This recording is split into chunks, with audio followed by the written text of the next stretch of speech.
Hi hello welcome to my channel stories by Aishu അമൽ.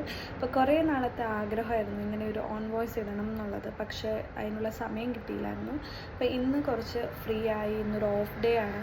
അപ്പോൾ ഞാൻ ഓർത്തു, എനിക്ക് കുറേ എൻക്വയറീസ് കിട്ടി ഇൻസ്റ്റയിലും ഫേസ്ബുക്കിലുമായിട്ട്, എങ്ങനെയാണ് ഓസ്ട്രേലിയയിൽ ഒരു നേഴ്സ് ആയിട്ട് ജോലി കിട്ടിയത്, എന്താണ് അതിൻ്റെ പ്രോസസ്സിങ് എന്നൊക്കെ ചോദിച്ചുകൊണ്ട്. അപ്പോൾ ഞാൻ ഓർത്തു, ഇങ്ങനെ ഒരു വീഡിയോ ചെയ്യുവാണെങ്കിൽ നമ്മൾ ഓരോ ആൾക്കാർക്ക് പേഴ്സണലി മെസ്സേജ് ചെയ്യുന്നേക്കാളും എല്ലാവർക്കും ഈ ഒരു വീഡിയോ റീച്ച് ആവട്ടെ എന്ന് ഞാൻ വിചാരിക്കുന്നു. അപ്പോൾ ആദ്യമായിട്ടാണ് എൻ്റെ ചാനൽ കാണുന്നതെന്നുണ്ടെങ്കിൽ please subscribe, like and comment. അപ്പോൾ ഞാൻ എങ്ങനെയാണ് ഓസ്ട്രേലിയയിലോട്ട് എത്തിയതെന്ന് പറഞ്ഞാൽ, ഞാൻ ആദ്യം പോയത് ന്യൂസിലാൻഡിലേക്കാണ്. ന്യൂസിലാൻഡ് പാത്വേ വഴിയാണ് ഞാൻ ഓസ്ട്രേലിയയിൽ ഒരു ജോലി എനിക്ക് കിട്ടിയത്. അപ്പോൾ എല്ലാവർക്കും അറിയാം ഇപ്പോൾ ന്യൂസിലാൻഡിലെ സിറ്റുവേഷൻ. നമുക്ക് ന്യൂസിലാൻഡിൽ ഇച്ചിരി പാടാണ് നമുക്ക് ജോലി കിട്ടാൻ വേണ്ടി. നല്ല ഒരു സ്ട്രെസ്ഫുൾ സിറ്റുവേഷൻ വഴിയാണ് ഞാൻ ന്യൂസിലാൻഡിൽ സ്റ്റേ ചെയ്തത് ഒരു 5 months. അപ്പോൾ ഞാൻ പോയപ്പോൾ തൊട്ടേ ഞാൻ കേട്ടായിരുന്നു ന്യൂസിലാൻഡിൽ ജോലി കിട്ടാൻ ഭയങ്കര പാടാണ്, എന്നെക്കാളും മുന്നേ വന്ന ആൾക്കാർക്ക് പോലും ഇതുവരെ ജോലി കിട്ടിയിട്ടില്ല എന്നുള്ളത്. അപ്പോൾ ഞാൻ എൻ്റെ മനസ്സിൽ തീരുമാനിച്ച കാര്യമായിരുന്നു, എന്താണെങ്കിലും ന്യൂസിലാൻഡ് രജിസ്ട്രേഷൻ കിട്ടിക്കഴിഞ്ഞാൽ നമ്മളത് ഒഫറായിട്ട് കൺവേർട്ട് ചെയ്യണം എന്നുള്ളത്. അപ്പോൾ നമ്മുടെ മെയിൻ ഫസ്റ്റ് സ്റ്റെപ്പ്, നമുക്കൊരു ഓസ്ട്രേലിയൻ ജോലി വേണം എന്നുണ്ടെങ്കിൽ നാട്ടിലാണെങ്കിൽ നമുക്ക് എൻക്ലക്സാരൻ എഴുതേണ്ടി വരും. എൻക്ലക്സാരൻ അല്ലെങ്കിൽ നമ്മളിപ്പോൾ ഒരു ന്യൂസിലാൻഡ് നേഴ്സ് ആണെന്നുണ്ടെങ്കിൽ നമുക്ക് ന്യൂസിലാൻഡിൽ വന്ന് New Zealand registration annual practising certificate APC കിട്ടിക്കഴിഞ്ഞ് കഴിഞ്ഞാൽ നമുക്ക് നെക്സ്റ്റ് ഡേ തന്നെ ഫ്രീ ആയിട്ട് കൺവേർട്ട് ചെയ്യാം. എന്ന് പറഞ്ഞാൽ ഓസ്ട്രേലിയൻ ഹെൽത്ത് പ്രാക്ടീഷണർ സർട്ടിഫിക്കറ്റ് ആയിട്ട് നമുക്ക് കൺവേർട്ട് ചെയ്യാൻ പറ്റും. അങ്ങനെ ചെയ്ത് കഴിഞ്ഞാലേ നമുക്ക് ഓസ്ട്രേലിയയിൽ ഒരു ജോലി കിട്ടുള്ളൂ. കാരണം നമ്മൾ ഏത് ഇൻ്റർവ്യൂ അറ്റൻഡ് ചെയ്യുവാണെങ്കിലും ആദ്യം അവർ നമ്മളോട് ചോദിക്കുന്നത് നിങ്ങൾക്ക് അഫ്ര ഉണ്ടോ എന്നാണ്. അപ്പോൾ അഫ്ര ഉണ്ടെങ്കിൽ മാത്രമേ നമ്മുടെ എലിജിബിലിറ്റി ക്രൈറ്റീരിയ നമ്മൾ മീറ്റ് ആവുള്ളൂ. അതാണ് ഫസ്റ്റ്.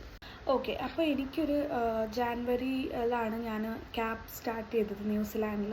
അപ്പോൾ അത് കഴിഞ്ഞ് ഒരു മാർച്ച് ആയപ്പോൾ എനിക്ക് APC കിട്ടിയ നെക്സ്റ്റ് ഡേ തന്നെ ഞാൻ അഫ്ര ചെയ്തു. അത് ഞാൻ സെൽഫായിട്ടാണ് അഫ്ര ചെയ്തത്. നമുക്ക് എല്ലാവർക്കും ഈസി ആയിട്ട് ചെയ്യാം.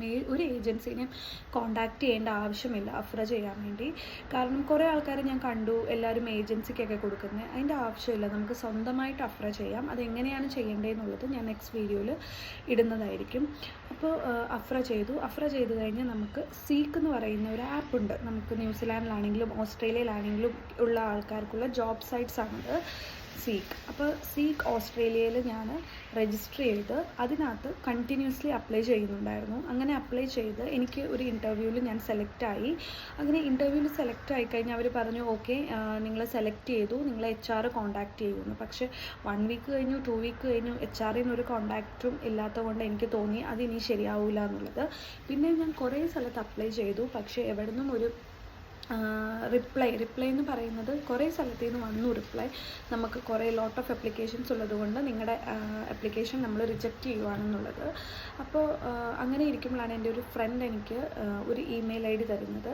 അതൊരു ഏജൻസിയുടെ ആയിരുന്നു, ഓസ്ട്രേലിയൻ ഹെൽത്ത് പ്രൊഫഷണൽസ് എന്ന് പറയുന്നത്. അപ്പോൾ ഞാനും ആദ്യം ഓർത്തു, അയ്യോ ഏജൻസിയാണ് നമ്മളെ ചീറ്റ് ചെയ്യുമോ അങ്ങനെയൊക്കെ. പക്ഷേ അത് ഓസ്ട്രേലിയയിലുള്ള ഒരു നല്ല ഏജൻസി ആയിരുന്നു. അപ്പോൾ അവർ അതിനകത്തൊക്കെ ഒരു ആളെന്നെ കോണ്ടാക്ട് ചെയ്തു, എൻ്റെ ഡീറ്റെയിൽസ് മേടിച്ചു, എൻ്റെ റെസ്യൂം മേടിച്ചു, കവർ ലെറ്ററും എല്ലാം മേടിച്ചു. അപ്പോൾ ഞാൻ മെയിനായിട്ട് പറയുന്നത്, നിങ്ങളോട് എല്ലാവരും പറയാറുണ്ട് നിങ്ങൾ റെസ്യൂം ചേഞ്ച് ചെയ്യണം അല്ലെങ്കിൽ കവർ ലെറ്റർ ചേഞ്ച് ചെയ്യണം according to your job positions എന്ന്. അത് ശരിയാണ്. നിങ്ങളിപ്പോൾ ഒരു ഏജ് കെയറിലോട്ടാണ് അപ്ലൈ ചെയ്യുന്നതെന്നുണ്ടെങ്കിൽ നിങ്ങളുടെ കവർ ലെറ്ററിൽ നിങ്ങൾ ഏജ് കെയറിൽ വന്നു കഴിഞ്ഞാൽ നിങ്ങൾ എന്തൊക്കെ ചെയ്യും, നിങ്ങളുടെ റോൾസ് ആൻഡ് റെസ്പോൺസിബിലിറ്റീസ് നിങ്ങൾ എങ്ങനെയൊക്കെ മെറ്റ് ചെയ്യും എന്നുള്ളതൊക്കെയാണ് നിങ്ങൾ അതിനകത്ത് ഇൻക്ലൂഡ് ചെയ്യേണ്ടത്. പക്ഷേ എൻ്റെ റെസ്യൂം ഞാൻ മാറ്റിയിട്ടേ ഇല്ലായിരുന്നു.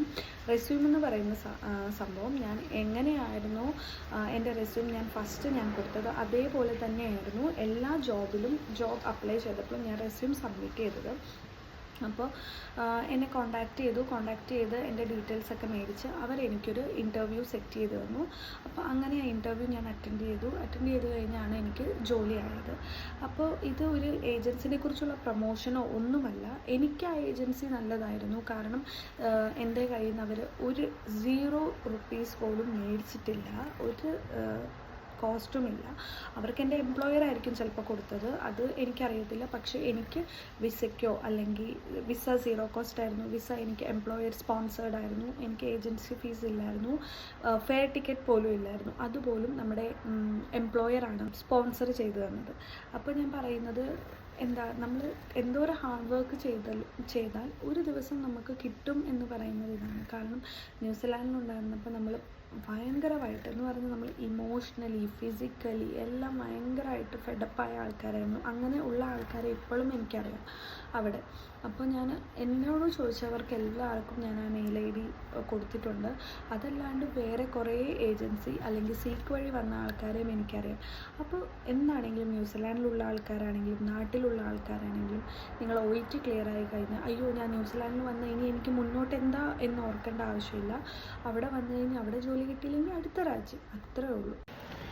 അപ്പോൾ ഞാൻ പറയാൻ ഉദ്ദേശിച്ചത് ഗൈസ്, ഞാനും ഒരു 4-5 മാസം ഭയങ്കരമായിട്ട് സ്ട്രഗിൾ ചെയ്തതായിരുന്നു ന്യൂസിലാൻഡിൽ. പക്ഷേ അത് കഴിഞ്ഞ് നമുക്ക് കിട്ടിയ ഒരു ജോബ് ഓപ്പർച്യൂണിറ്റി നല്ല ഒരു ജോബാണ് ഇപ്പോഴും.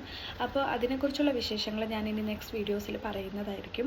അപ്പോൾ ഞാൻ പറയുന്നത് പറഞ്ഞാൽ ആരെങ്കിലും ഇപ്പോൾ നല്ല സ്ട്രഗ്ലിംഗ് പീരീഡിലാണെങ്കിൽ ഡോണ്ട് വറി, നിങ്ങൾക്കൊരു ജോലി എന്തായാലും കിട്ടിയിരിക്കും. അപ്പോൾ നിങ്ങളുടെ സൈഡിൽ നിങ്ങൾ ചെയ്യാനുള്ളത് ചെയ്യണം. നിങ്ങൾ ഏതെങ്കിലും ജോബ് സൈറ്റ്സുകളിൽ നിങ്ങൾ രജിസ്റ്റർ ചെയ്ത് കഴിഞ്ഞാൽ പിന്നെ അതിനകത്ത് കുറേ മെയിൽ IDs കിട്ടും നിങ്ങൾക്ക്. സീക്കിൽ തന്നെ നമ്മളിപ്പോൾ ഒരു ജോബിന് അപ്ലൈ ചെയ്ത് കഴിഞ്ഞാൽ ആ ജോബിൻ്റെ താഴെ ക്യാൻ കോൺടാക്റ്റ് എന്ന് പറയുന്ന മെയിൽ IDs ചിലപ്പോൾ ആ യൂണിറ്റിലെ മാനേജേഴ്സിൻ്റെ ആയിരിക്കും, നമ്പർ കിട്ടും. അപ്പോൾ അവരെ വിളിച്ച് അവിടെ മെയിൽ IDs ചോദിച്ച് നിങ്ങൾക്ക് ചിലപ്പോൾ അവർക്ക് പേഴ്സണലി നിങ്ങൾക്ക് റെസ്യൂം സെൻഡ് ചെയ്യാൻ പറ്റും.